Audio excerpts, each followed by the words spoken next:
Yuk jadi bagian dari dakwah kami. Dukung operasional dakwah dan sosial kami, raih pahala amal jariah yang terus mengalir sampai hari kiamat. Bismillah, Assalamualaikum warahmatullahi wabarakatuh. Alhamdulillah, selalu saja lisan kita bersyukur, berterima kasih kepada Allah Subhanahu wa Ta'ala atas semua nikmat yang Allah limpahkan kepada kita. Bermula dari Allah Subhanahu wa Ta'ala memilih dari sekian miliar sperma yang tertuangkan di rahim ibu kita. Allah memilih kita untuk lahir di muka bumi ini, tentu gunanya mengemban amanah dan bukan diciptakan sia-sia, yaitu untuk mengabdi dan beribadah kepada Allah Subhanahu wa Ta'ala. Sebagaimana Allah kekalkan dalam surah Az-Zariyat, surah nomor 51 ayat 56, ayat yang sangat masyhur, "Wa ma khalaqtul jinna wal insa illa liya'budun." Aku tidak menciptakan jin dan manusia kecuali untuk beribadah, mengabdi kepadaku. Jadi memang perlu kita garis bawahi, kita diciptakan memang untuk sholat, zikir, berdoa, membaca Al-Quran, majelis ilmu, bakti dengan orang tua, menjenguk orang sakit, haji dan umrah, jihad, dan semua jenis-jenis ibadah yang sudah kita ketahui. Itulah tujuan utama kita diciptakan, dan insya Allah salah satu tujuan kita kumpul juga di siang hari ini adalah untuk memenuhi target daripada penciptaan kita. Karena dulu dalam majelis ilmu salah satu daripada tujuan penciptaan yaitu beribadah kepada Allah Subhanahu wa Ta'ala. Tinggal bagaimana kita mempertahankan ibadah ini sampai kita wafat. Allah berfirman dalam Al-Quran, "Wa'bud rabbaka hatta ya'tiyakal yakin." Sembahlah Tuhanmu, selalu beribadah kepadanya, jangan pernah putus asa, jangan pernah kendor sampai datangnya kematian. Selanjutnya kita menjadikan salam hormat kita kepada utusan Allah Nabi besar Muhammad sallallahu alaihi wa alihi wasallam, sebagaimana Allah telah perintahkan kita untuk mengucapkan salam hormat tersebut. Seperti biasa Bapak Ibu sekalian, kita akan melanjutkan bedah buku kita bila Allah SWT mudahkan, dosa-dosa yang sering tidak disadari oleh kaum wanita, ditulis oleh Syekh Abdullah bin Abdurrahman Al-Jibrin. Dan kita masih berada di bahasan yang sama, kesalahan yang berhubungan dengan rukun-rukun Islam yang ada di halaman 10 ya. Kita sudah menyelesaikan poin pertama, mengakhirkan solat dari waktunya. Sedikit kami ingatkan bahwasanya solat itu akan maksimal Bapak Ibu dapatkan pahalanya kalau berkumpul 3 hal. Tepat waktu, tepat gerakan, dan tepat bacaan. 3 hal ini kalau berkumpul, maka berarti kita sudah khusyuk dalam solat dan maksimal mendapatkan pahala. Ini sudah pernah kita singgung di saat kita bahas poin pertama, mengakhirkan solat dari waktunya. Jadi ada orang kadang-kadang kena berpikir duhur sampai asar masih panjang waktunya, sudah nanti aja saya waktu solat, atau nanti saja saya waktu solat, nanti saya baru solat. Tapi ternyata dia kehilangan keutamaan karena solat di awal waktu begitu selesai azan itu lebih besar pahalanya dibandingkan orang yang masbuk 1 rakaat, orang yang masbuk 2 rakaat, orang yang solat jemaah kedua. Bahkan kalau ada orang sengaja Bapak Ibu sekalian menunda-nunda solat, misal 5 menit lagi azan asar misalnya, dia baru sholat duhur, ternyata 2 rakaat pertamanya di waktu duhur, 2 rakaat sesudahnya masuk di waktu asar. Ini dikhawatirkan masuk dalam kelalaian ya. Yang Allah mengatakan wailun limusallin, kecelakaan bagi orang-orang yang salat, alladzina hum an salatihim sahun, yaitu mereka yang lalai dari solatnya. Kata pendapat sebagian ulama adalah orang yang sengaja menerlambatkan solat sampai akhir waktu atau keluar waktunya ya. Ini sudah kita jelaskan di waktunya ya, waktu kita menjelaskan di masa yang lalu maksud saya. Kemudian yang kedua yang sudah kita bahas, wanita yang tidak mengqadha atau mengganti solat yang sudah masuk waktunya namun belum dilaksanakan karena keluar darah haid ataupun nifas. Kayak misalnya duhur begini, ada bapak ibu-ibu belum haid, lalu dia tunda waktu sholatnya, udah nanti aja deh jam 2 saya baru sholat. Ternyata pas dia mau sholat jam 2 haid. Nah sholat duhurnya ini utang, dia harus bayar nanti setelah dia suci, karena masuk waktu sholat sementara dia belum haid. Berarti dia punya peluang untuk mengerjakan. Nah ini ada kolerasinya dengan poin pertama tadi, makanya kita usahakan begitu selesai azan udah langsung sholat, jadi nggak ada beban gitu ya. Kemudian yang ketiga, membiarkan suami dan anak-anak tidak melaksanakan sholat karena masih berhubungan dengan masalah rukun Islam. Ini sudah pernah kita jelaskan juga bagaimana kita selalu menghidupkan suasana solat berjamaah bersama-sama ya, terutama solat sunnah. Bagi bapak-bapak tentu lebih afdal, bahkan dalam pendapat Imam Ahmad wajib ke masjid. Bagi ibu-ibu bisa ditemani dengan anak perempuannya atau maaf pembantu rumah tangganya atau suaminya pun pulang dari masjid masih bisa mengimami. Dan ini sudah pernah kita jelaskan ya. Dan yang paling pertama sebagai orang tua tanyakan kepada anak-anak adalah sudah sholat atau belum. Bukan ditanya sudah makan atau belum. Jadi sholat didahulukan supaya dia selalu terngiang-ngiang kalau sholat itu nomor satu dari segalanya. Karena memang begitu disebutkan dalam hadis, awal amal dihisab hari kiamat adalah sholat. Maka kita harus betul-betul peduli dengan sholat ini. Dan saya pernah sampaikan kalau Bapak Ibu ingin memperbaiki apapun berhubungan dengan kehidupan kita, mulai perbaiki dari sholat. Ini juga sudah kita jelaskan. Poin keempat, tidak memperhatikan pengeluaran zakat mal. Karena kita masih bicara tentang masalah rukun Islam. Ini juga sudah pernah kita jelaskan dengan syaratnya haul dan nisab. Masa setahun uang itu tertabung atau terinvestasi dan mencapai setelah 1 tahun nisabnya. Selama 12 bulan itu nisabnya kadar minimalnya 85 gram emas. 12 bulan terus menerus sama, tidak pernah turun, maka dikeluarkan nanti 1 tahun, setelah 1 tahun 2,5%.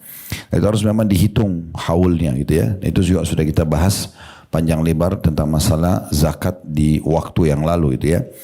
Kemudian poin yang kelima, tidak memperhatikan terhadap masa balik putra putri. Ini juga yang terakhir kita bahas ya. Bagaimana kita harus peduli dengan masalah masa baliknya. Banyak di antara orang tua, termasuk ibu-ibu yang terjadi, karena ini buku bahas tentang masalah banyak muslimah ya. Nanti anaknya sudah haid, baru dia memberikan kursus cepat tentang masalah haid itu. Ya, baru dia sampaikan, bebankan ke anaknya, sekarang kalau kamu nggak sholat kamu akan dosa. Lalu mana ibu dan bapak dari sekian tahun umur sebelum dia balik? Mana dia, kalau misalnya dia balik umur 14 tahun, mana kita dari umur dia 3 tahun, 4 tahun, 5 tahun, 6 tahun, 7 tahun. Kenapa nggak diajar dari masa-masa itu? Masa sebelum balik adalah masa bagaimana kita membiasakan anak-anak melakukan satu perbuatan atau perbuatan-perbuatan ibadah supaya pada saat balik dia sudah mulai start. Ibarat orang yang ikut bertanding, maka bukan nanti hari H pertandingan baru kita sampaikan, kamu harus lari begini, kamu harus loncat seperti ini, kamu harus menggunakan baju ini, itu kerepotan. Tapi ada pelatihan sebelumnya, kalau perlu setahun, 2 tahun, berapa tahun sebelumnya, baru kemudian dia bisa tampil di kejuaraan. Nah, seperti itu kurang lebih rasionalnya. Jadi anak-anak itu jangan dibiarkan, kan belum balik, biar aja nanti aja, gak apa-apa gak sholat, gak apa-apa gak tutup aurat. Ini akhirnya jadi PR buat dia, ya. Ini pekerjaan rumahnya lagi ditambah karena nanti pada saat balik anaknya baru mau disuruh. Ini agak susah, ya. Oleh karena itu ini sudah pernah kita titik beratkan. Perhatikan apapun yang berhubungan sebelum masa balik supaya pada saat hari balik mulai malaikat catat keluar haid bagi wanita dan juga sudah ada ciri-ciri balik bagi laki-laki ya, keluarnya kumis, berubahnya rongga suara, kemudian mungkin juga ada yang mimpi basah dan seterusnya ini, atau keluarnya bulu kemaluan, bulu ketiak, biasanya termasuk tanda-tanda itu. Nah itu mereka sudah start dengan ibadah yang sudah kita biasakan. Makanya Nabi SAW mengatakan ajarkan anak kalian sholat di umur 7 tahun. Gak ada orang balik di umur 7 tahun gitu ya. Dan pukul mereka di 10 tahun. 10 tahun aja belum balik. Ya biasanya gitu. Oleh karena itu kita biasakan mereka. Nah ini juga satu poin yang harus kita perhatikan baik-baik. Nah sekarang kita akan bahas poin ke-6. Yang terakhir dalam masalah rukun Islam ini. Mengkhususkan warna tertentu untuk kain ihram, haji dan umrah. Kata penulis seperti warna hijau dan lain sebagainya. Begitu pula mengenakan niqab, cadar dan sarung tangan di saat ihram. Nah, di garis bawahi di saat ihram. Rasulullah SAW bersabda, la tantaqibul mar'atul muhrimah wa la talbasul kuffazain. Seorang wanita yang berihram tidak boleh mengenakan cadar dan juga 2 sarung tangan. Diriwayatkan oleh Bukhari di nomor 1838. Dari bahasan poin ke-6 ini, berarti kita akan membahas 2 hal. Tentang ibadah umrah dan haji, dan juga tentang larangan-larangan yang terjadi pada saat umrah dan haji. Ya. Berikut tentunya nanti kalau Allah mudahkan memang masih ada waktu, kita akan lanjutkan tentang masalah pelanggaran dalam masalah berpakaian. Nanti kita bahas di bab sesudahnya ya.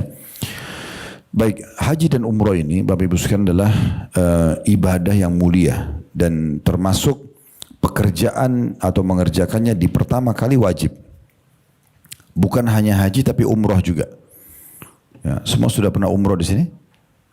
Sudah, alhamdulillah. Yang penting umroh pertama. Nah, umroh pertama sama dengan haji pertama, hukumnya wajib. Dalilnya adalah Al-Baqarah 196. Allah berfirman, wa atimul hajja wal umrata lillah. Sempurnakan haji dan umroh karena Allah. Kata Ibnu Abbas radhiyallahu anhuma, ya, dan juga ini Imam Syafi'i berpegang pada ini, Atha bin Abi Rabah juga, yang kesepakatannya adalah kalau seandainya umroh itu bukan wajib, maka dia tidak akan disandingkan dengan haji dalam Al-Baqarah 196. Tapi Allah bilang sempurnakan haji dan umroh karena Allah. Oleh karena itu, ya, kata mereka, maka tidak ada seorang muslim ataupun muslimah kecuali wajib baginya umroh yang pertama. Ya, umroh ya. Tapi kalau haji yang kedua, umrah yang kedua, yang ketiga, yang ke-10, yang keberapa kali Anda kerjakan, itu sudah hukumnya sunnah. Tapi yang pertama adalah wajib. Nah, ini kenapa kami titik beratkan, karena hukum ini perlu diketahui. Banyak orang yang datang manasik di travel kami, sudah sangat sepuh gitu ya, punya kemampuan tapi mereka tidak umrah. Bahkan seakan-akan kalau masih muda kayaknya belum perlu umrah, belum perlu haji gitu kan. Harusnya dari pertama balik, kalau memang kita punya kemampuan dibawa. Biarin mereka pertama membuka hidupnya, catatan-catatan pertama di buku amalnya justru haji dan umrah. Itu sangat baik gitu ya. Itu poin yang perlu kita garis bawahi. Nah, umrah dan haji ini juga disunnahkan untuk diulang-ulangi. Sebagaimana hadis Nabi SAW, tabi'u bainal haji wal umrah. Ulang-ulangin haji dan umrah itu. Selalu dari haji ke umrah. Dari umrah ke haji, dari haji ke haji, dari umrah ke umrah. Terus kita ulang-ulangin.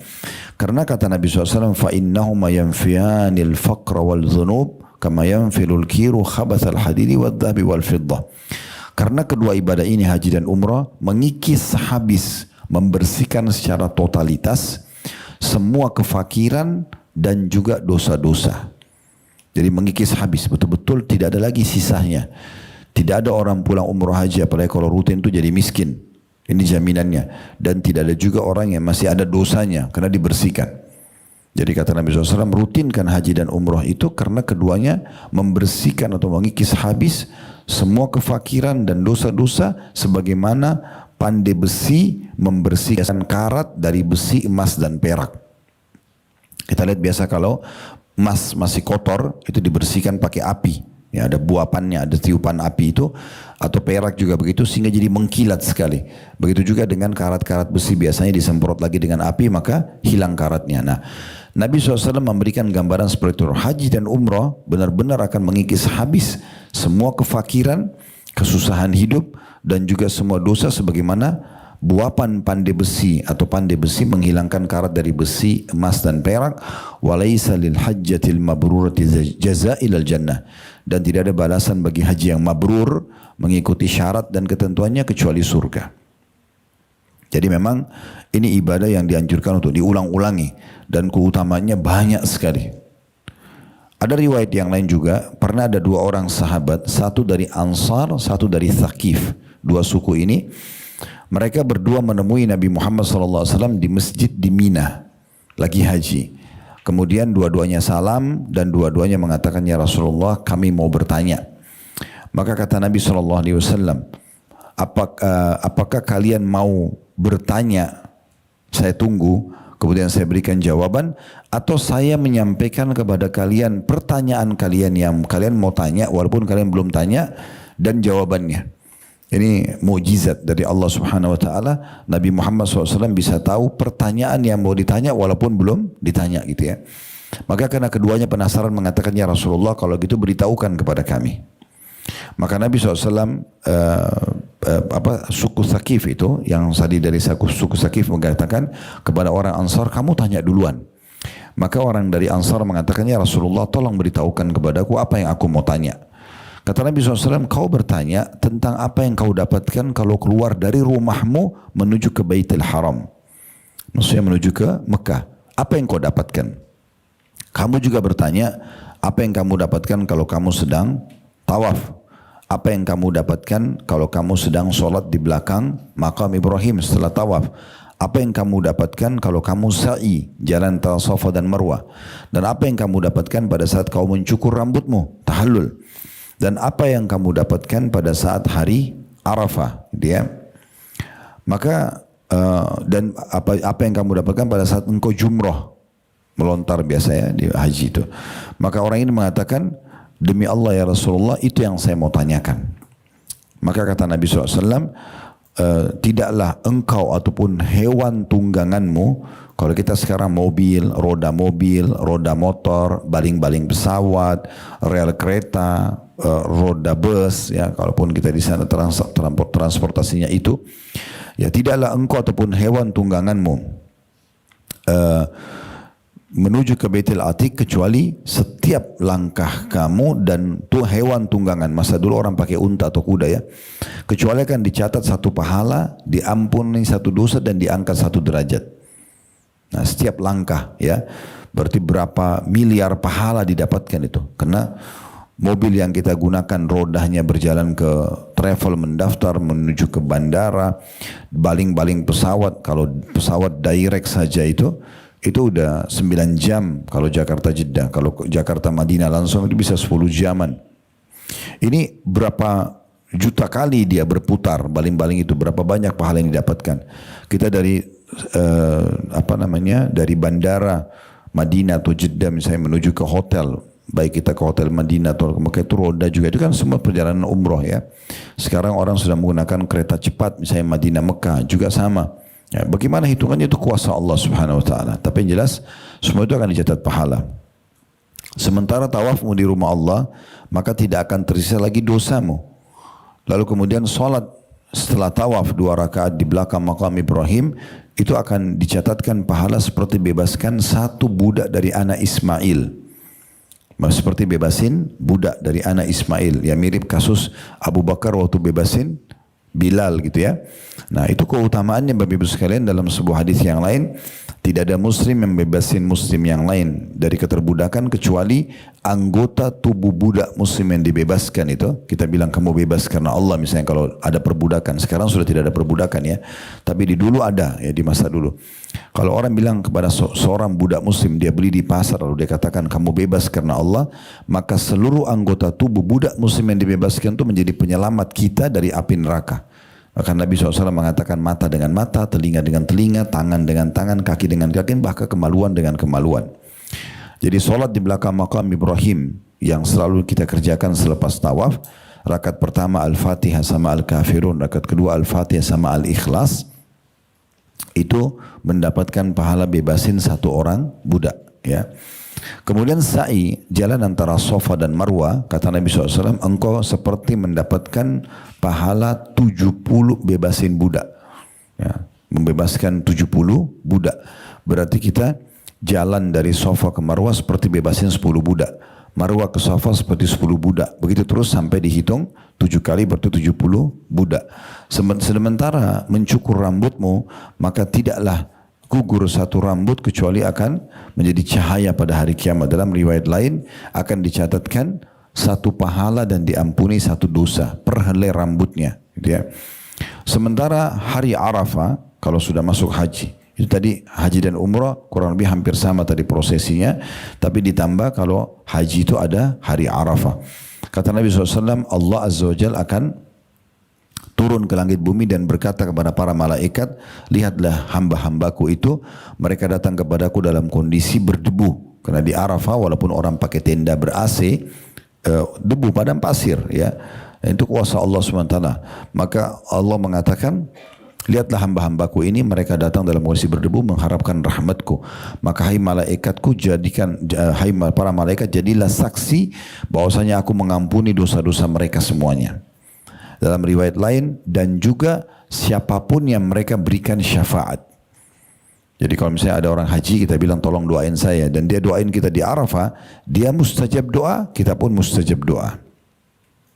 Kemudian kata Nabi SAW, sementara tawaf ifadah, tawaf wajibnya, dalam riwayat juga dikatakan, dan sementara kurbanmu, karena di musim haji ada kurban itu ya, ada hadyu, maka itu akan disimpankan untukmu pada hari kiamat. Lalu kemudian kata Nabi SAW, dan tawaf ifadah di Baitullah atau tawaf perpisahan, kalau salah tawaf wada ya, itu tidaklah kamu tawaf kecuali Allah datangkan malaikat yang memegang pundakmu. Kita tidak tahu seperti apa prosesnya. Seraya mengatakan, ya berbuatlah ke depannya karena dosa-dosa lalumu sudah dibersihkan. Nah, jadi banyak sekali keutamaan yang didapatkan. Dan kalau kita pergi haji dan umrah, itu Bapak Ibu sekalian, kita menjadi delegasi Allah. Menjadi delegasi Allah. Sebagaimana kata Nabi SAW, wafdullahi thalatha. Delegasi Allah, tamu undangannya Allah itu ada 3. Disebutkanlah orang yang jihad, kata Nabi SAW, kemudian orang yang haji, yang kedua, dan yang ketiga orang yang umrah. Orang yang umrah. Dan ibadah ini itu menyamai jihad, terutama bagi ibu-ibu ya, bagi perempuan. Karena Aisyah berkata, ya Rasulullah, kami melihat jihad adalah ibadah yang sangat mulia. Ya, apakah kami para wanita tidak ikut berperang, berjihad juga? Kata Nabi SAW, kalian berjihad ya yang tidak ada peperangan di dalamnya. Lalu Nabi bilang haji dan umrah. Jadi selain pahala haji dan umrah juga dia seperti atau mendapatkan pahala orang yang berjihad. Dalam riwayat lain ada satu sahabat yang mengatakan begini, ya Rasulullah, saya ini pengecut laki-laki. Dia bilang, saya pengecut, saya tidak berani perang. Tolong tunjukkan saya amalan yang bisa menyamai jihad. Maka kata Nabi SAW, haji dan umrah. Ya, jadi memang ibadah ini sangat mulia. Tentu banyak sekali keutamaan ibadah ini. Namun kita juga sampai situ tentang masalah keutamaannya. Ini sudah mewakili ya. Dan kami sarankan, jalankanlah pola para salafus salih. Mereka setiap kali selesai umrah atau haji, mereka selalu sebelum tinggalkan Mekah membaca atau mengucapkan doa, ya Allah jangan engkau jadikan ini kedatangan kami yang terakhir. Sampai sebagian mereka seperti Atha bin Abi Rabah, yaitu umurnya 100 tahun beliau haji 70 kali. Seperti Zakwan ibn Kaisan yang julukannya Taus rahimahullah, itu haji 40 kali, 40 tahun.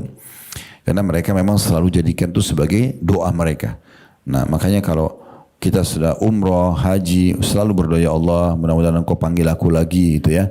Rutinkan dan segala macam. Inna ma'al binniyat. Kalau ada orang pulang umrah haji lalu ditanya, Bapak Ibu udah pulang umrah ya? Iya. Pulang haji? Iya. Mau umrah lagi enggak? Ya nanti aja deh. Ya.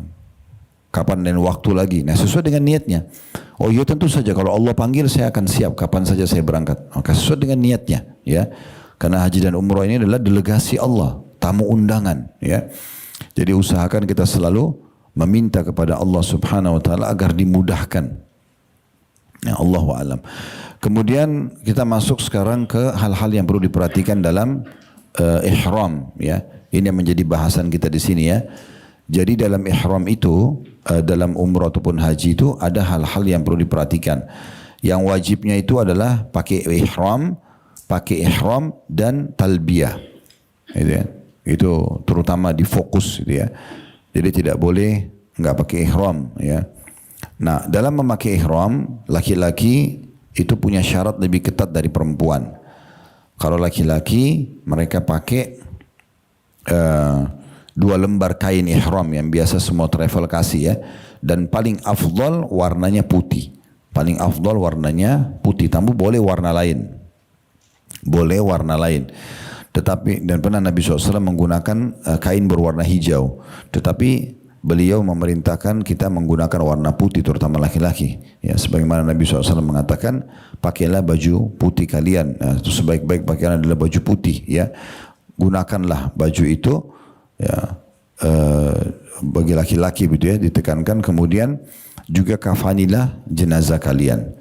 Nah, untuk perempuan, saran para ulama adalah bagaimana menggunakan baju yang menghindari warna laki-laki. Kalau laki-laki putih, maka perempuan menghindari warna putih, ya. Namun bebas menggunakan warnanya hitam, biru, abu-abu, coklat. Intinya sebenarnya menjauhi pakaian-pakaian yang ketat dan juga pakaian-pakaian yang berwarna syuhrah, terlalu nyolok gitu ya, merah misalnya, ya, itu dihindari. Juga tidak boleh ada tabarruj, ya. Pakai baju tapi ketat atau menggunakan pernak-pernik yang bisa mengundang ya sorotan lawan jenis, karena semua orang lagi ibadah gitu kan. Kalau di rumah dia pakai itu berbeda, tapi kalau di luar maka tidak dianjurkan. Sebagaimana juga ihram baik laki-laki perempuan tidak boleh digunakan wangi-wangian padanya. Ya udah, kalau kita cuci biasa saja gitu ya. Lalu kita pakai dalam kondisi tidak ada wangi-wangiannya. Karena memang orang yang sedang berihram tidak dianjurkan menggunakan wangi-wangian. Nah, khusus wanita tentu ada tambahan yang disebutkan dalam hadits ini ya. Bagi akhwat kita yang sudah bercadar, kalau sudah niat ihram dibuka cadarnya. Sama juga dengan kaos tangan. Itu yang disebutkan dalam hadis Bukhari ini. Nabi SAW menyuruh semua wanita yang berihram untuk membuka kaos tangan dan juga cadar mereka. Dan dalam riwayat kata Aisyah radhiyallahu anha, kami kalau berpapasan dengan laki-laki dan dikhawatirkan tentunya ada fitnah, maka kami menutup wajah-wajah kami. Tapi asalnya dibuka. Makanya ada pendapat ulama yang mengatakan itu wajib dibuka. Ada juga yang cuma mengatakan anjuran gitu ya. Tetapi ini adalah bagian dari hal yang harus diperhatikan kalau sedang ihram. Wanita membuka kaos tangan dan juga membuka cadarnya. Dan ini berarti selain daripada ihram itu dianjurkan untuk dipakai. Walaupun khilaf di antara ulama tentang masalah wajib atau tidak cadar itu ya. Masih khilaf di antara ulama tentang masalah itu, ada yang mengatakan wajib, ada yang mengatakan sunnah. Yang jelas ini bagian daripada hal yang harus diperhatikan bagi para wanita ya. Setelah selesai tentunya umrah dia pakai lagi ya, atau sementara menuju ke mikot tempat niat dia boleh pakai. Nanti kalau sudah pas di mikot niat dibuka cadarnya dan dibuka juga kaos tangannya. Namun selain daripada itu kayak kaos kaki tetap dipakai ya bagi perempuan, karena itu aurat ya, tertutup. Kalau perempuan, kalau laki-laki sedikit agak ketat. Jadi dia harus pakai 2 lembar kain yang itu tidak boleh terjahit. Dan dia dipakai bagian bawah izar dan bagian atas rida namanya. Nah itu dipakai dan tidak boleh berjahit, tidak boleh juga menggunakan, kalau kain ihram tidak boleh berjahit, maka yang di dalam juga tidak boleh pakai kaos dalam, tidak boleh pakai celana dalam. Kalau laki-laki tidak boleh pakai topi, kopiah, surban. Bahkan laki-laki juga dianjurkan untuk tidak pakai sepatu, ya, pakainya sandal gitu ya. Pakainya sendal. Kalau akhwat masih terbuka pintu untuk menggunakan ya yang dia suka gitu ya. Yang penting tadi menghindari apa yang sudah kami sebutkan. Nah ini memang sedikit agak ketat. Nah sekarang bagaimana kalau saya lagi jalan ke Mekah ataupun sebelum umrah pakaian saya kotor? Boleh diganti dengan ihram lagi ya. Laki-laki dengan ihram, ibu-ibu tinggal ganti baju lain yang usahakan baju itu memang tidak ada wangi-wangiannya. Jadi kalau ibu misalnya mau umrah mau haji, udah disiapin 2-3 style baju, itu tujuannya memang untuk pengganti ihram yang tidak dicuci pakai wangi-wangian juga ya. Jadi hindari itu supaya nanti kalau ada apa-apa di Mekah mau diganti ihram kita bisa langsung kita pakai. Nah seperti itu kurang lebih gambarannya. Ya tentu larangan-larangan ihram masih banyak selain daripada apa yang tadi kita sebutkan kalau berhubungan dengan pakaiannya. Seperti orang yang berihram itu sebelum pakai ihram, ibu-ibu dan bapak sunnahnya melakukan mandi ihram. Nah di saat kita mandi ihram, sunnahnya ini boleh pakai sampo sama sabun, nggak masalah gitu ya. Sampo dan sabun wangi-wangi, karena ini belum niat. Misalnya di kamar hotel Madinah contoh ya. Atau kalau teman-teman rutenya Jakarta Jeddah, Jeddah langsung masuk Mekah, mandinya dari Jakarta. Sudah mandi dari Jakarta, niat mandi ihram. Kemudian yang kedua, ini boleh pakai wangi-wangian ya, kena badannya. Kemudian yang kedua adalah mencukur bulu ketiak. Yang ketiga mencukur bulu kemaluan. Yang keempat memotong kuku ya. 4 hal ini berlaku bagi laki-laki. Mandi, cukur bulu ketiak, cukur bulu kemaluan, dan potong kuku. Laki-laki ditambah yang kelima adalah mencukur kumisnya. Ini termasuk sunnah-sunnah ihram. Artinya kalau dikerjakan dapat pahala, tidak dikerjakan tidak berdosa. Tapi saya selalu tekankan di majelis-majelis kami, kalau teman-teman mendapatkan sebuah hukum yang sunnah secara fikih, maka kita ambil potongan pertamanya dari definisi itu. Mengerjakan dapat pahala, jangan diambil potongan akhir, meninggalkannya tidak berdosa. Ya, akhirnya kita selalu tinggalkan ibadah-ibadah sunnah karena kita anggap kan cuma sunnah, dan kita ambil potongan terakhirnya karena dia tidak berdosa kalau tidak dilakukan gitu ya. Padahal sebenarnya definisinya adalah mengerjakan dapat pahala. Kenapa enggak ambil poin ininya gitu?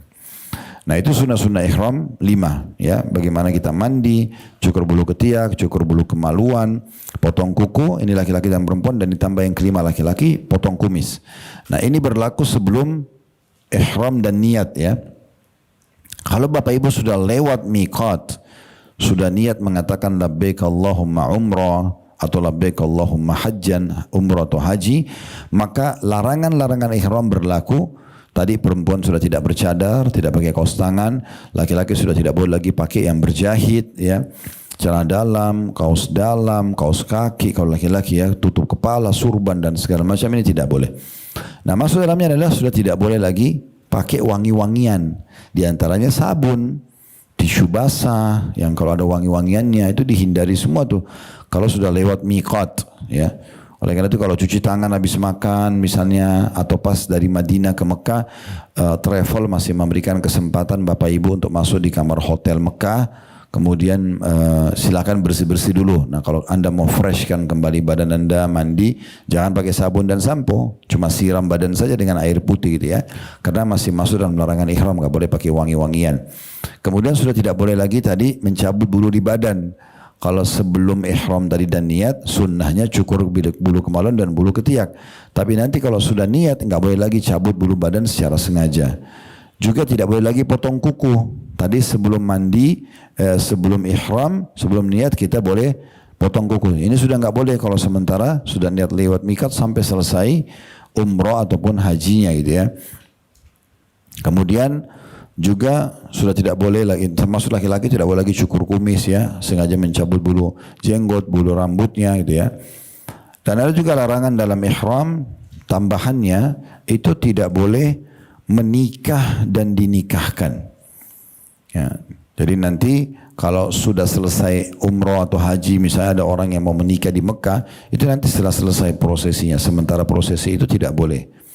Begitu juga tidak boleh berbicara rafath ya, ungkapan mengarah kepada biologis walaupun suami istri sampai selesai tahallul, cukur rambut gitu ya. Jadi nggak boleh berbicara sana. Tapi apakah boleh saya gandengan dengan suami saya Ustaz, sama istri saya? Boleh, nggak ada masalah. Tapi jangan menjurus kepada syahwatnya gitu ya. Nah itu karena itu ada larangan. Termasuk dalam larangan ihram adalah tidak boleh kita melakukan dosa-dosa secara umum ya, menggibah, memfitnah, dan tontonan-tontonan yang haram, mendengar yang haram gitu ya. Dan juga dilarang bagi orang yang ihram, lanjutannya adalah memburu hewan darat. Ini mungkin tidak berlaku di masa sekarang ya. Kalau masa dulu Bapak Ibu sekalian itu orang menunggangi kuda atau unta, mereka kalau kehabisan bekal mereka berburu kambing, rusa, kelinci gitu-gitu ya. Nah kalau sekarang kan sudah siap, makanan siap saji, nggak ada masalah sekarang. Tapi itu perlu kita sampaikan karena disebutkan dalam surah Al-An'am. Ya, tidak boleh orang yang sedang ihram itu berburu. Ini adalah larangannya. Sampai nanti selesai semuanya, umroh dan hajinya, baru dia melakukan itu. Baik, sekarang kita rincikan umroh dan haji. Kalau umroh itu hanya dari sederhana, dari mulai niat di miqat, di hari yang sama pun, atau ada yang menunda sampai besok umrohnya. Intinya dia satu paket, niat di miqat, menggunakan baju ihram, kemudian tawaf keliling Ka'bah 7 kali, kemudian sa'i dan tahallul. Kalau ini terpenuhi bagi ihram, bagi umrah selesai. Ya biasanya dalam 3 jam, 4 jam selesai umrohnya. Ya. Kalau sudah selesai umrah, sudah sampai pada tingkat tahallul, cukur rambutnya. Kalau laki-laki dianjurkan menggundul seluruh rambut kepalanya. Kalau dia nggak mau misalnya, maka dicukur, dipotong dari seluruh penjuru, kanan, kiri, atas, belakang. Ya seperti kalau laki-laki masuk ke tukang cukur. Kalau ibu-ibu cuma mengambil ruas jari, bagian ujung rambutnya saja dipotong. Ya. Ini untuk perempuan bukan untuk laki-laki ya. Tapi banyak laki-laki kadang-kadang melakukan juga seperti perempuan. Padahal sebenarnya berbeda secara panduan hukum gitu ya. Nah kalau haji memang dia dilakukan 6 hari. Kalau umrah tadi cuma berapa jam? Haji 6 hari ini tanggal 8 sampai tanggal 13. Nah ini yang kalau mau haji tahun ini sedikit kita berikan gambaran itu ya. Dia 6 hari, tanggal 8 Zulhijjah sampai 13 Zulhijjah. Nah 8 sama 13 ini hukumnya sunnah. Artinya tidak hadir di lokasi haji pun tidak apa-apa gitu ya. Tapi kami tetap sarankan Bapak Ibu cari travel yang menyempurnakannya. 8 dan 13 tetap ada. Nah yang wajib itu 4 hari. Hari tanggal 9, hari Arafah dan Muzdalifah. Nanti saya rincikan itu insya Allah ya. Kemudian hari tanggal 10, Idul Adha, 10 Zulhijjah itu Idul Adha. Kemudian 11 dan 12, 2 hari pertama hari tasyrik. Ya. Nah ini ya, kita sebutkan dulu 6 harinya ya. Nah kalau detailnya, tanggal 8 dikenal dengan hari Tarwiyah. Hari Tarwiyah. Nah ini jemaah haji, kalau Bapak Ibu masuk ke Mekah, tadinya misalnya sudah umroh, kalau mau ambil haji tamattu ya, umroh dulu kemudian baru nunggu di Mekah pakai baju biasa, santai kayak kita di Indonesia. Kemudian nanti tanggal 8 baru kita pakai ihram. Nah ihramnya dari kamar hotel saja. Penduduk Mekah dari rumah-rumah mereka pakai ihram, lalu kita niat dari hotel atau kamar kita, labbaik Allahumma hajjan. Lalu kita menuju ke Mina. Ya, perlu Bapak Ibu tahu lokasi haji ada 3 ya, Mina, Arafah, Muzdalifah. Ya, Mina, Arafah dan Muzdalifah. Nah, tanggal 8 ini kita ke Mina. Ya, ini yang mau sempurnakan hajinya ya, tapi tidak wajib, hukumnya sunnah. Dia datang ke Mina sebelum duhur, masuk ke tenda. Intinya lokasi Mina, dia sholat duhur 2 rakaat di waktu duhur, sholat asar di waktu asar 2 rakaat. Jadi masing-masing di waktunya tapi di qasar. Ya, tidak dijamak ya, di qasar saja. Duhur di waktu duhur 2 rakaat, asar di waktu asar 2 rakaat, maghrib di waktu maghrib 3 rakaat, isya di waktu isya 2 rakaat. Nginap di Mina, tanggal 8. Besoknya tanggal 9 dari 6 hari ini, tanggal 9-nya itu hari Arafah. Ini puncak haji. Ini rukun, nggak boleh nggak hadir di Arafah. Karena kata Nabi SAW, Al-Hajju Arafah. Haji itu hadir di Arafah. Ini mulai dari sebelum duhur, kita masuk Arafah. Nah nanti kita tunggu di Arafah sampai maghrib. Mulai duhur sampai maghrib. Nah sedikit berbeda prosesi sholatnya. Walaupun orang Mekah ya. Orang Mekah juga sama prosesi sholatnya nih. Mereka jamak qasar. Duhur, asar, di qasar. 2 rakaat dijamak, digabung dan ditakdim, dimajukan di waktu duhur. Khusus hari Arafah saja. Khusus hari Arafah ya, cuma satu ini saja. Jadi duhur, asar, dijamak, diqasar, ditakdim. Digabungkan, dipangkas 2 rakaat dan dimajukan di waktu duhur. Nah setelah itu, setelah sholat duhur asar, kalau dicontohkan Nabi SAW ada namanya khutbah Arafah. Biasanya para pembimbing haji itu di kemah masing-masing mereka akan khutbah ya. Kalau Bapak Ibu melihat contohnya ada di channel kami, ada di Uhud Tour itu ada contoh khutbah Arafah. Saya biasa kalau lagi di Arafah khutbah di depan jemaah gitu ya. Nah habis khutbah tentu orang makan siang, kemudian boleh istirahat sejenak. Tapi memang Arafah ini adalah hari ibadah. Dan ibadah terbaik adalah doa. Ya, tidak ada yang lain. Itu ibadah yang paling mulia di hari Arafah doa. Karena kata Nabi SAW, doa yang paling afdal doa hari Arafah.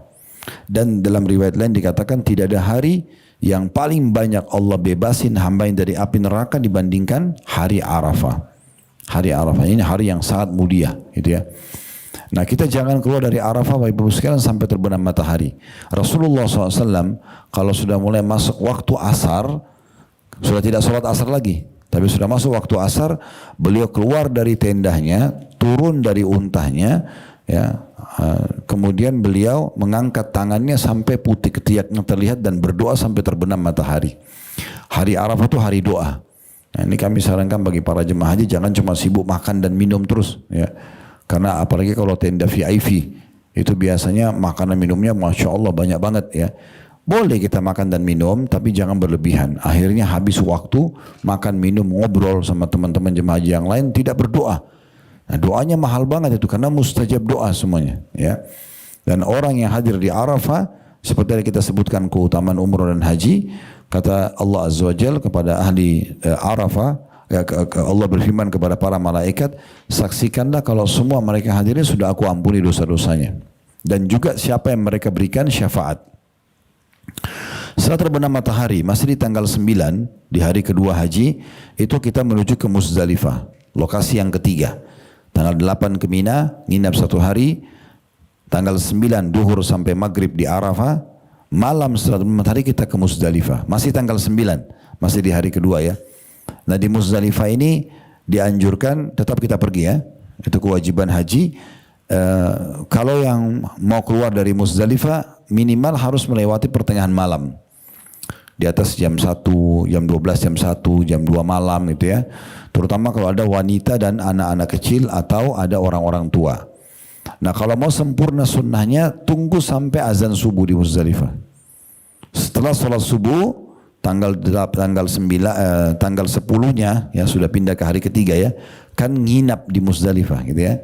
Nah ini sunnahnya juga, sunnahnya ya di Muzdalifah dari Arafah tadi itu sholat maghrib isya di jamak takhir. Maghrib 3 rakaat, isya 2 rakaat tapi di waktu isya. Begitu prosesnya. Jadi kalau Arafah itu jamak takdim, kalau Muzdalifah jamak takhir ya. Nah nanti Bapak Ibu kalau lagi haji lihat kondisi dan keadaannya. Kalau busnya sudah ready, siap, kita bisa tiba di Muzdalifah cepat sehingga bisa sholat maghrib isya di sana, lakukan. Kami biasa gitu ya. Tinggal bawa travel, biasanya bawa karpet. Kalau busnya sudah dapat tempat parkir, kita tinggal tebar karpet, kemudian kita duduk mabit aja di sana. Ya Rasulullah SAW memang memperbanyak ibadah di Arafah dengan doa. Di Muzdalifah beliau tidur, istirahat. Memang saja tidur. Biasanya jemaah ada yang tidur di bus, tidur di karpet yang ditebar di sebelah bus gitu ya. Nah kita jamak takhir sholat maghrib isya. Tapi pernah juga terjadi, kami pernah alami masa haji itu, busnya karena terlalu padat, busnya telat datang. Datangnya sudah jam 10 malam, baru bisa datang menjemput jemaah haji. Belum bergerak dengan macetnya, itu bisa baru sampai Muzdalifah sekitar jam 1 malam. Gitu. Karena padatnya. Nah ini dihimbaukan oleh para ulama, sholat maghrib isyanya dari Arafah. Karena dia tinggalkan Arafah sudah jam 10. Sudah jauh lewat gitu ya. Supaya nanti takutnya di Muzdalifah dia nggak dapat tempat. Biasanya orang kalau nggak dapat tempat itu busnya mampir di situ aja udah. Ya di mana dapat parkiran parkir, jadi jemaah nggak bisa turun. Jadi agak sulit untuk sholat maghrib isyanya gitu ya. Nah, oleh karena itu dilihat kondisi dan keadaan. Tapi idealnya sholat maghrib isya di Muzdalifah. Nah kita nginap di Muzdalifah. Habis sholat subuh, tanggal 10 Zulhijjah, ini hari Idul Adha, sudah hari ketiga kita sekarang. Nah ini menuju ke Jumrah, Jumrah Aqabah. Hari itu lontar 1 kali saja, Jumrah saja Aqabah. Karena Jumrah itu ada 3 Bapak Ibu sekalian ya. Ada Sugra, Wusta, Aqabah atau Kubra. Kecil, sedang, besar. Oh ya tadi ini saya lupa sampaikan ya. Keutamaan disebutkan dalam hadis tadi saya lupa terjemahkan. Yang Nabi SAW mengatakan, dan adapun batu yang kamu lemparkan jumrah itu, maka 1 batu menggugurkan 1 induk dosa besar. 1 induk dosa besar. Sementara prosesi haji itu, kita melempar kalau yang sempurna sampai tanggal 13 ya, itu 70 batu. Karena di Idul Adha, di tanggal 10 itu kita melempar cuma 7 batu. Di Jumrah Aqabah saja. Kalau ada yang tanya, Ustaz dari mana saya tahu ini Sugra, Jumrah kecil, ini Wusta, sedang, ini Aqabah atau besar, ya atau Kubra. Jadi Bapak Ibu jangan terpengaruh dengan kecil, sedang, besar ya. Ukurannya sama. Ukurannya semua sama. Dan kita kalau hari Idul Adha, ya tanggal 10 Zulhijjah tadi itu pemerintah Saudi mengarahkan semua jemaah haji ke 1 titik. Masuk ke tempat jumrah itu beda dengan pintu keluarnya. Pintu masuk sama keluar beda. Jadi semua akan masuk 1 titik. Mau nggak mau kita akan lewatin Sugroh dulu, baru Wusta, baru Kubroh. Mau nggak mau. Nah kalau di hari raya Idul Adha, karena jumrohnya hanya Aqabah, kalau dari rutenya itu berarti dia paling ujung. Ya, jadi nanti yang sugro sama wusto, yang kecil sama sedang itu diblok sama polisi. Kita nggak bisa ngelontar di situ di hari itu. Kita akan diarahkan ke Aqabah langsung. Melontar cuma 7 butir batu dengan mengatakan Allahu Akbar, lempar ya 7 kali, dan 1 batu akan mengumpulkan 1 induk dosa besar. Berarti di hari itu Idul Adha kita melontar Aqabah dan gugur 7 induk dosa besar. Dan di hari itu dianjurkan selain Jumrah Aqabah di Idul Adha, kita juga melakukan tawaf ifadah, tawaf wajibnya haji. Jadi dari Jumrah langsung ke Masjidil Haram, tawaf dan sa'i, ya. Dan bagi yang ambil haji tamattu namanya. Haji tamattu itu umrah dulu baru haji. Biasanya sih kita jemaah Indonesia pasti tamattu semua. Ya. Umumnya orang bahasa seluruh itu tamattu, dan itu memang haji yang paling afdal. Umrah dulu baru haji ya.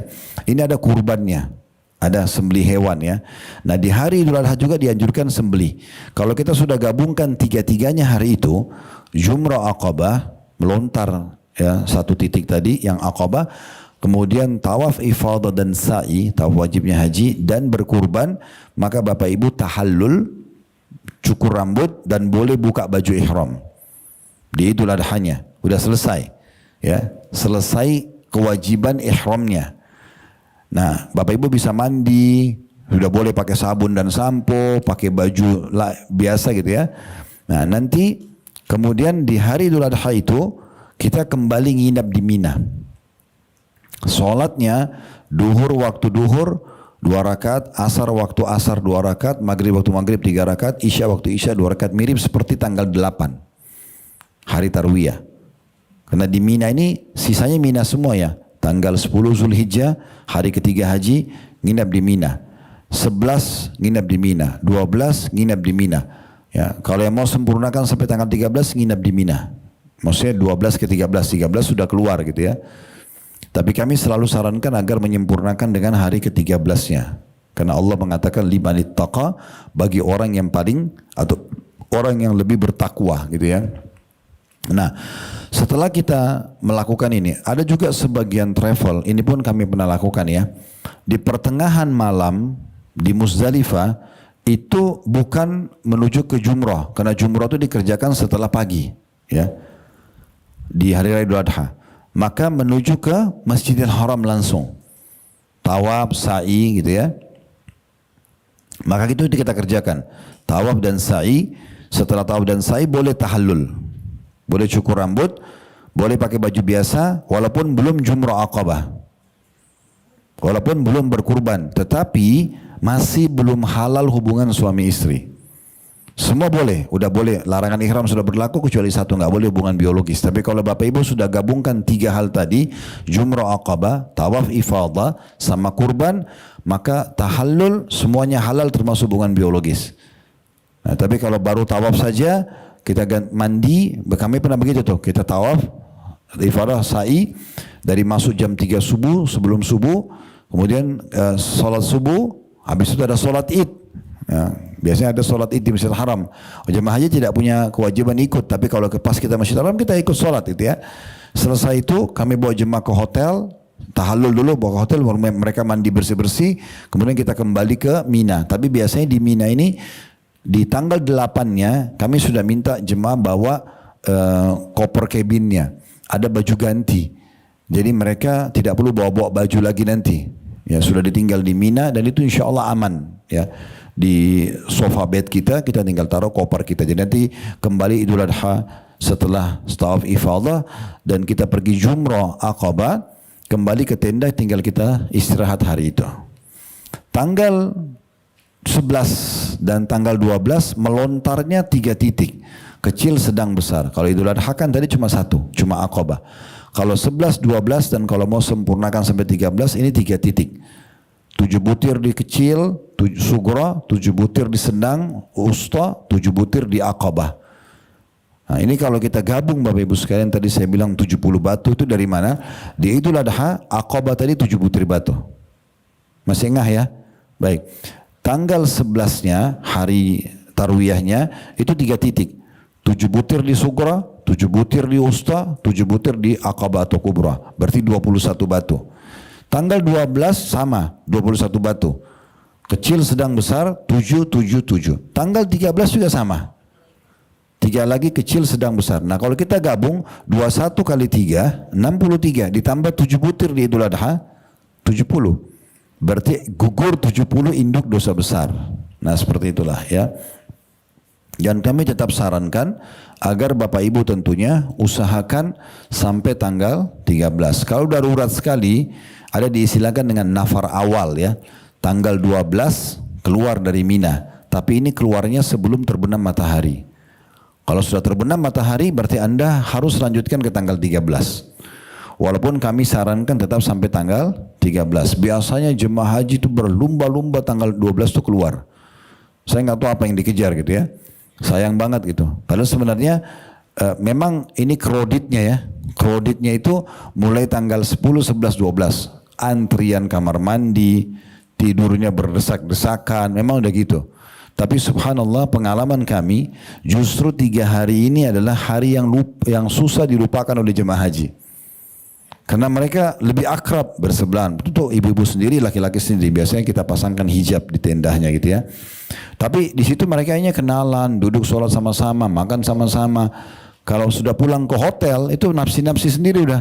Beda lantai, ketemunya di restoran kadang-kadang ketemu, kadang-kadang tidak, paling ketemu di sisi tour lagi gitu ya. Nah seperti itulah. Jadi memang ini hari-hari yang sedikit kita harus bersabar ya. 3 hari ini Idul Adha, kemudian hari pertama dan hari kedua tasyrik.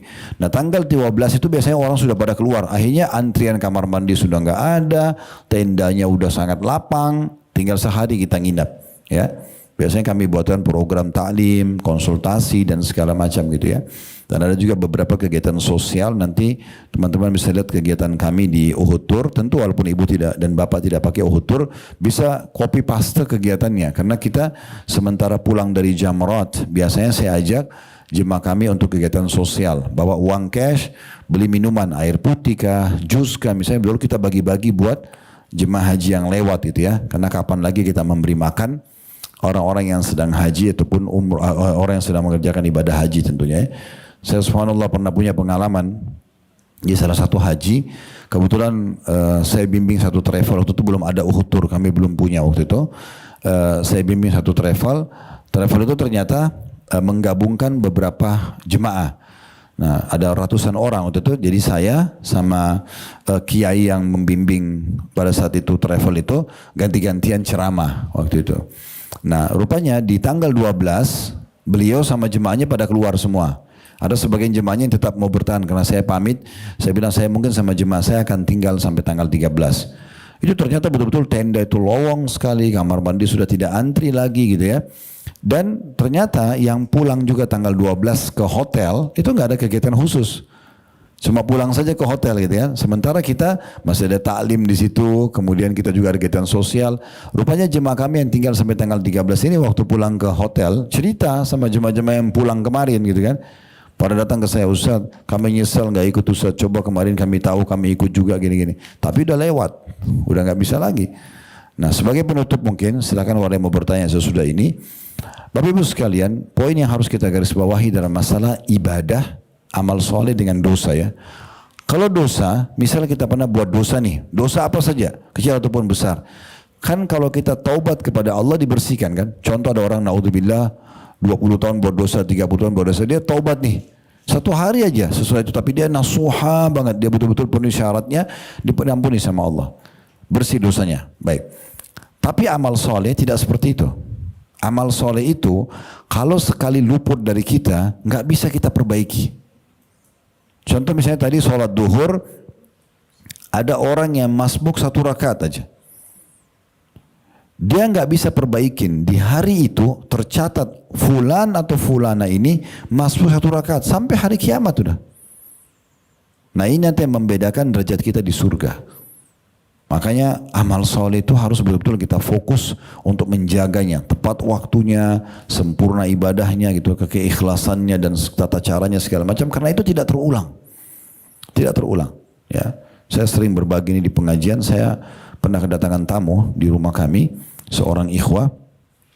Kemudian waktu itu kebetulan duhur dari jam 12.10, dia mundur. Kan biasa mundur tuh 12.7, 12.5, 12 dan 12 sampai jam 12 kurang 10 biasanya baru azan. Ada yang pernah waktu kita kan setengah 12 sudah azan duhur. Tergantung waktu dia transisi kan. Waktu itu mundur dari 12.10 mundur, saya kebetulan tidak memperhatikan sudah 2-3 hari. Saya cuma mengandalkan dengerin azan. Waktu tamu ini datang, saya lihat udah jam 12. Oh masih ada 10 menit. Biasanya 5 menit, 7 menit sebelum. Antara 3 sampai 7 menit sebelum azan saya ke masjid gitu. Intinya waktu itu kok sampai jam 12.10 belum kedengar azan. Saya bilang sama dia, ayo kita naik motor yuk ke masjid sama-sama. Saya boncengan. Begitu masuk masjid Bapak Ibu sekalian dekat rumah, rupanya mikrofon masjid rusak. Nggak kedengaran azan. Begitu saya masukkan kaki saya ke masjid, imamnya lagi sujud rakaat pertama. Itu saya sambil jalan ke saf Bapak Ibu sekalian sambil diikuti rasa menyesal. Ini gimana caranya saya perbaikin? Ini sampai hari kiamat tercatat. Khalid ini masbuk 1 rakaat. Gimana caranya ngejarin? Gak bisa. Oleh karena itu kalau ada peluang ibadah jangan disia-siakan. Ya, ada kesempatan umroh, kesempatan haji, kesempatan zikir, berdoa, sedekah, eksekusi langsung. Karena kita tidak tahu mungkin itu amal kita terakhir dan masalahnya tidak bisa diulang. Gitu ya, tidak bisa diulang. Kalau tadi misalnya ada orang sholat tepat waktu sama orang yang sholat, ya sudahlah waktu kedua aja. Oh nanti aja selepas taklim. Gak bisa disamakan pahalanya dengan orang yang awal waktu. Makanya waktu ditanya kepada Nabi SAW, amal apa yang paling Allah cinta atau paling afdal, beliau mengatakan sholat pada waktunya. Begitu azan selesai gitu kan. Nah oleh karena itu kita harus hati-hati. Sama juga dengan memperhatikan kemasan-kemasan ibadah, memperhatikan dari pakaiannya, dari penampilannya, dari menjaga kesempurnaan jumlah, kualitas dan segala macam ini juga perlu diperhatikan ya, karena nggak bisa kita perbaikin gitu ya. Allahu a'lam. Saya juga ingin berbagi, saya tiba-tiba teringat saya pernah mendapatkan ada satu kegiatan sosial di Jakarta. Saya dapat informasi waktu itu di handphone saya notifikasi kalau ini butuh bantuan ya. Salah satu radio waktu itu jatuh menarahnya atau apa yang rusak gitu ya, itu butuh bantuan segera. Saya melihat, oh ini informasinya mungkin hanya 2 jam ya, 2 itu 3 jam gitu. Saya ada aktivitas, saya bilang oke nanti sebentar saya ikut partisipasi deh. Subhanallah setelah saya aktivitas, saya kontak habis sudah tutup, dibayar sama orang semua. Sampai saya bilang sama panitianya, saya juga mau ikut, udah nggak bisa Ustaz, udah tutup. Orang semua sudah nyumbang, nggak mungkin kita kembalikan sedekahnya orang. Artinya peluang untuk amal itu sudah tidak ada. Coba nunda sebentar aja. Jadi oleh karena itu teman-teman jangan ditunda-tunda ya. Karena banyak orang suka nunda-nunda amalnya, akhirnya dia rugi sendiri. Penyesalan akan terjadi nanti, naudzubillah, di hari kiamat. Baik, sampai sini bahasanya. Kalau ada yang pertanyaan berhubungan seputar haji dan umroh, larangan-larangannya dan seterusnya, silakan kalau mau bertanya, dan tolong ditandain. Kita akan lanjutkan nanti ke depannya di halaman 16. Kesalahan berkenaan dengan pakaian dan berhias. Tentu di sini membahas wanita ya. Semoga apa yang kita bahas bermanfaat buat kita semua. Subhanakallahumma bihamdika asyhadu an la ilaha illa anta astaghfiruka wa atubu ilaik. Wassalamualaikum warahmatullahi wabarakatuh.